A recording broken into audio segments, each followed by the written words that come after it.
Hi everyone, welcome to study कर। मैं दुष्यंत आपके सामने एक बार फिर से उपस्थित हूँ हिस्ट्री की क्लास को लेकर।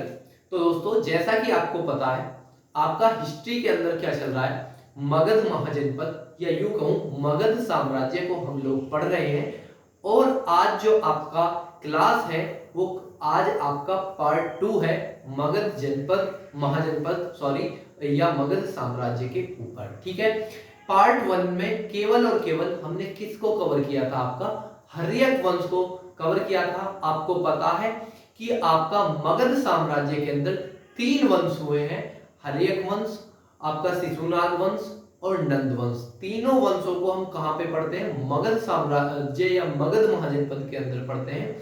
क्यों अभी जिन जिन बच्चों ने आप पार्ट 1 नहीं देखा है उनको थोड़ा अजीब लग रहा होगा कि क्या पढ़ा रहा हूं, आप पहले पार्ट 1 को देखिए तो आपको काफी अच्छे से ये चीजें समझ में आ जाएंगी।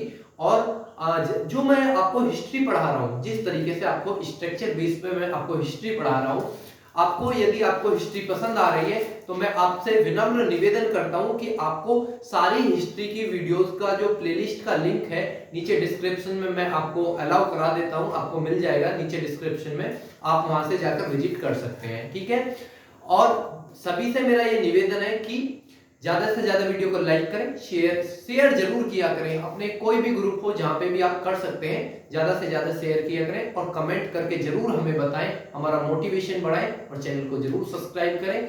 आइए करते हैं स्टार्ट आज की क्लास को। आज पार्ट 2 है और आज हम 2 वंश को कवर करने वाले हैं, आपका शिशुनाग वंश और आपका नंद वंश। इन दोनों से जो भी क्वेश्चन आपकी परीक्षा के अंदर बन सकते हैं, ज्यादा से ज्यादा मैक्सिमम जो भी क्वेश्चन बन सकते हैं, चाहे कितना ही आसान क्वेश्चन हो चाहे कितना ही टिपिकल क्वेश्चन हो, हम हर एक क्वेश्चन को आज की क्लास के ही माध्यम से कवर करेंगे। आज की क्लास के बाद में आपका यदि आपने पार्ट 1 और पार्ट 2 काफी अच्छे तरीके से किए हुए हैं तो देखना आपका कभी भी कोई क्वेश्चन गलत नहीं होने वाला है। आप प्रीवियस ईयर सेट लगा के देख सकते हैं या आप कोई भी मॉक देकर देख सकते हैं, आपका एक भी क्वेश्चन मगध से गलत नहीं होगा। जितना अभी तक मैंने हिस्ट्री पढ़ाया आप सारी हिस्ट्री को पढ़िए, जीरो से हीरो एकदम पढ़ाया है मैंने, बहुत ही आसान भाषा में, बहुत ज्यादा लैंग्वेज नहीं है। आपको दिख भी रहा होगा कि आपका मगध पढ़ने में बहुत ज्यादा टाइम निकल सकता है, देख सकते हैं कि कितनी ज्यादा लैंग्वेज होती है, लेकिन मैंने आपको बहुत छोटी छोटी चीजों में इस चीज को पढ़ाया। ठीक है, आइए बिल्कुल समय के बर्बाद ना करते हुए, समय को मद्देनजर रखते हुए आज क्लास को आगे बढ़ाते हैं आपकी।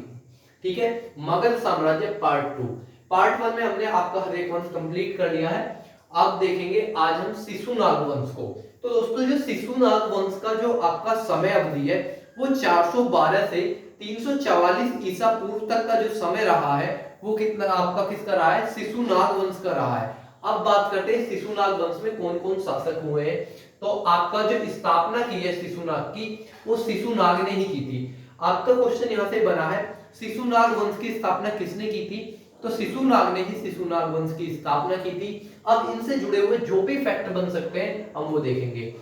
आगे जो आपका लिखा है महावंश, महावंश टीका में लिच्छवी राजा की वैश्या पत्नी से उत्पन्न, मतलब कि शिशुनाग के बारे में बताया गया है कि महावंश के टीका से हमें जानकारी मिलती है कि जो आपके शिशुनाग हुए थे ये लिच्छवी राजा की वैश्या पत्नी से उत्पन्न हुए थे। कौन, आपके शिशुनाग। ठीक है, आगे चलते हैं। लेकिन यदि हम देखें कि पुराणों से, जो हमें पुराणों के जो स्रोत मिलते हैं उनसे हमें क्या मिलता है कि ये कहां, इनकी जो उत्पत्ति है वो किससे है, एक क्षत्रिय से इनकी उत्पत्ति है पुराणों के हिसाब से देखा जाए। लेकिन अगर महावंश टीका के हिसाब से देखा जाए तो लिच्छवी राजा की वैश्य पत्नी से इनकी उत्पत्ति है। ठीक है, बहुत ही अच्छी तरीके से हर एक चीज को क्लियरली समझेंगे और जो भी कोई डाउट हो तो कमेंट सेक्शन में तुरंत आप मेरे को कमेंट किए, मैं आपको तुरंत उसका रिप्लाई दूंगा और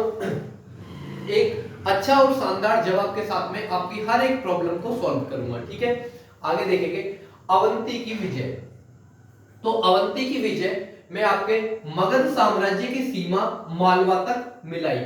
जो आपका मगध साम्राज्य था, जब शिशुनाग वंश आया, शिशुनाग ने अवंती पर विजय पाई तो इसने इसकी सीमा को बढ़ाया, किसकी को, मगध की को, और पश्चिम में उठाकर कहां तक ले गया, मालवा तक। जो मालवा है पड़ता था हमारा, कहां पड़ता था, पश्चिम में। तो आपकी मगध साम्राज्य की सीमा पश्चिम में मालवा तक लेकर गए ये अवंती की विजय के माध्यम से। ठीक है, आगे चलते हैं। सॉरी, वत्स पर अधिकार। तो वत्स पर अधिकार का फायदा हुआ इन्हें अवंती की विजय से। आगे देखते हैं, ग्रीवरज के अतिरिक्त वैशाली नगर को सेकंड राजधानी बनाया किसने? आपका शिशुनाग ने। और क्या अवंती की विजय से देखा मिलता है? अवंती की विजय से ग्रीवरज के अतिरिक्त वैशाली नगर को द्वितीय इन्होंने राजधानी बनाया था। पहली ग्रीवरज रखी थी और एक और जो आपकी राजधानी बनाई, कौन सी बनाई? वैशाली नगर को द्वितीय राजधानी के रूप में बनाया था। आगे चलते हैं, तो आगे आपका कालाशोक आते हैं। कालाशोक कौन है? आपके शिशुनाग के ही पुत्र जो हुए वो कालाशोक हुए। ठीक है, कालाशोक शिशुनाग के पुत्र थे। पुराणों में नाम क्या मिलता है? काकवर्ण। ये क्वेश्चन बहुत ही इंपॉर्टेंट है, आपकी परीक्षा में कई बार ये पूछा गया है कि किस शासक का नाम पुराणों में काकवर्ण मिलता है, या ऐसे भी पूछा गया है कि कालाशोक का एक अन्य नाम क्या है।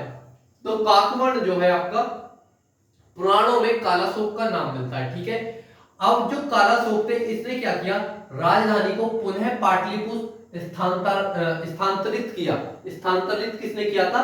कालाशोक ने आपकी दोबारा से पुनः इसको राजधानी पाटलिपुत्र बना दिया। ठीक है, सेकंड बौद्ध संगति का आयोजन। सेकंड बौद्ध संगति का जो आयोजन हुआ था वो कहां पे हुआ था? आपका वैशाली के अंदर हुआ था। कितने में हुआ था? आपका 383 ईसा पूर्व में हुआ था। कहां पे? आपका वैशाली के अंदर। और जो आपके इसके अध्यक्ष रहे थे वो कौन थे? सुबुकामी इसके अध्यक्ष रहे थे सेकंड बौद्ध संगति के। ठीक है, 383 ईसा पूर्व में हुई थी वैशाली के अंदर। अब बात करते हैं आपका शिशुनाग वंश का। ये दूसरे शासक हुए थे जो कि आपके इसके शिशुनाग के पुत्र थे कालाशोक। लेकिन शिशुनाग का जो अंतिम शासक हुआ था वो कौन हुआ था? आपका नंदीवर्धन शिशुनाग वंश का अंतिम शासक हुआ था। बहुत ही इंपॉर्टेंट क्वेश्चन है और कई बार परीक्षाओं में पूछा भी गया है कि शिशुनाग वंश का अंतिम शासक कौन था? तो नंदीवर्धन शिशुनाग वंश का अंतिम शासक था। ठीक है, अब आगे चलते हैं आपका नंद वंश की ओर।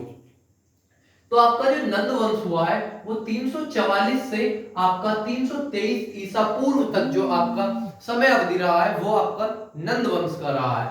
अब बात करते हैं नंद वंश में। तो संस्थापक कौन है? महापद्म नंद जो है आपके नंद वंश के संस्थापक हैं। जो ये महापद्म नंद हुए इनको बहुत से अन्य नामों से पुकारा गया है आपका इतिहास के अंदर, लेकिन ये ही वो जो क्वेश्चन आपकी परीक्षा में जो बनते हैं, यहां से बहुत ज्यादा क्वेश्चन बनते हैं इनके अन्य नाम से। जैसे कि आपका महाबोधि वंश में उग्रसेन किसका नाम मिलता है? तो महापद्म नंद का जो आपका नाम मिलता है आपका महाबोधि वंश में उग्रसेन मिलता है। ठीक है, तो ऐसे क्वेश्चन आपकी परीक्षा में बनते रहते हैं, छोटे मोटे क्वेश्चन। इनको हर एक क्वेश्चन को हम आज अच्छी तरीके से कवर करने वाले हैं। आगे देखते हैं आपका कली का अंश। जो कली का अंश बोला गया है वो किसके लिए बोला गया? आपका महापद्म नंद के लिए आपका कली का अंश भी एक अन्य नाम से पुकारा गया है। ठीक है, सर्वछत्रात्मक का मतलब होता है आपका सभी क्षत्रियों का नाश करने वाला। सभी क्षत्रियों का नाश करने वाला किसे कहा गया है? आपका महापद्म नंद को बोला गया है आपका। और सेकंड परशुराम मतलब कि द्वितीय परशुराम का अवतार भी किसे कहा गया है? आपका महापद्म नंद के लिए ही कहा गया है। ये एक अन्य नाम है जिनसे इनको पुकारा जाता था महापद्म नंद को, जो कि आपकी परीक्षा में यहां से क्वेश्चन बहुत ज्यादा बनते हैं इनके अन्य नाम से लेकर। आपसे कहना चाहूंगा कि वीडियो को ज्यादा से ज्यादा शेयर करें, जहां पर भी कर सकते हैं ज्यादा से ज्यादा शेयर करें। लाइक कमेंट जरूर करें, कमेंट करके हमारा मोटिवेशन बढ़ाएं। बताएं हमें कि जो हम आपको कंटेंट डिलीवर कर रहे हैं आपको कैसा लग रहा है। अच्छा लग रहा है तो भी कमेंट करके बताइए, और यदि आपको कोई सजेशन देना है इसमें तो भी आप कमेंट करके हमें जरूर बताइए। चैनल को जरूर सब्सक्राइब कीजिए, आपका मोटिवेशन ही हमारे लिए कुछ काम करेगा।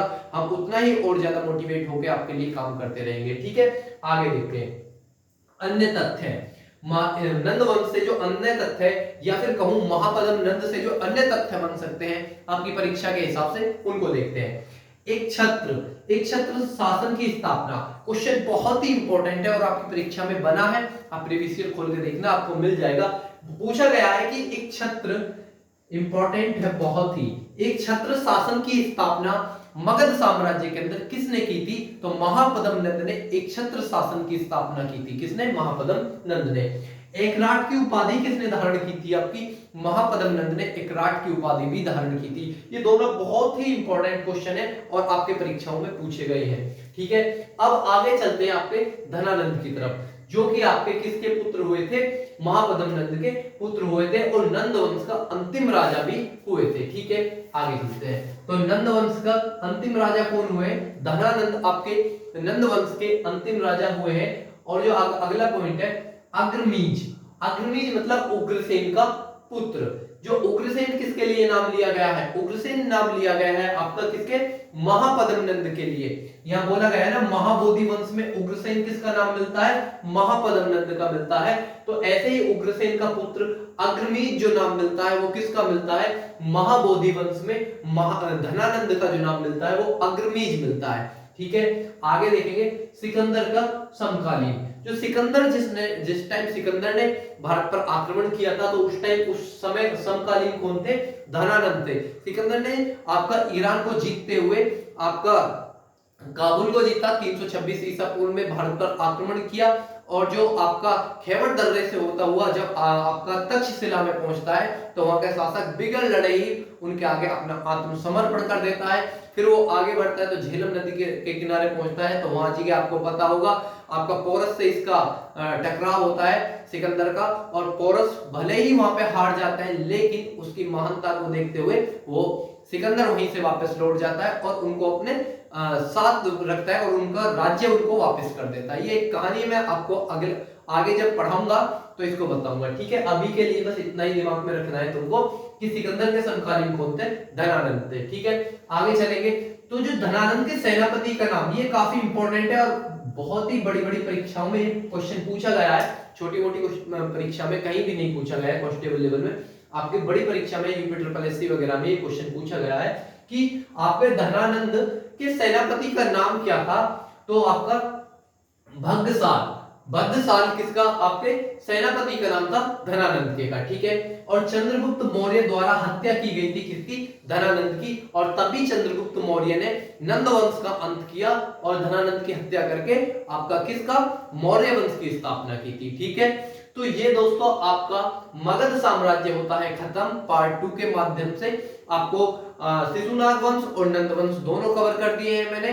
आपके जो भी परीक्षा में जो भी क्वेश्चन बन सकते हैं आपको इन्हीं क्लास के अंदर से मिलने वाले हैं। यदि वीडियो पसंद आया तो वीडियो को लाइक करें, ज्यादा से ज्यादा शेयर करें, कमेंट करें, चैनल को जरूर सब्सक्राइब करें। Thank you so much.